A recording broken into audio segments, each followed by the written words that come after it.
Let's try something new today. I want to teach you how to ask this question in Chinese.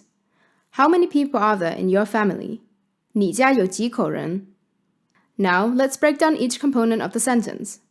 First, 你 means you, and 家 means home or family, and so they combine to form your family.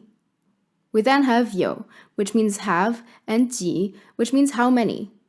Thanks to our previous video, we also know that 人 means human or people. This leaves just one question. What purpose does 口 serve? Literally, 口 means mouth, and the character started out as a depiction of an open mouth. In context, however, 口 serves as a classifier or measure word that is used together with a number to denote the number of members in one's family.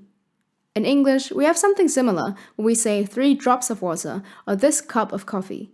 Here, drops and cup are the measure words. Notice that in English it is often acceptable to omit the measure words. For example, we can say 5 books or this coffee. However, it is never acceptable in Mandarin Chinese to leave out the measure word.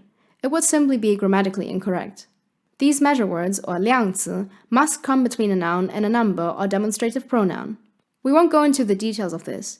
If you want to learn more, we have put links to useful articles in the description box. Mouth as a measure word is not unfamiliar to us in English. After all, there are stock phrases like hungry mouths to feed, which play on the same idea.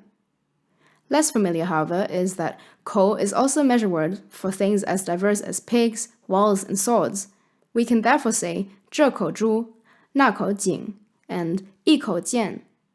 It's not too hard to find the link between pigs and mouths, and we also have the term mouth of a well in English. For swords, the connection originates from the fact that the sharp edge of the blade is called 刀口. Given this wide range of associations, it is little surprise that the character can mean mouth, open end, or entrance, gate, in modern Chinese, Japanese, and Korean. The Middle Chinese pronunciation was Q. This becomes ko in Chinese, ku and ko in Japanese, and gu in Korean. The Japanese also have their own commonly used reading of kchi. Meanwhile, the Koreans have the word ip to mean mouth, and so they refer to this character as ipgu.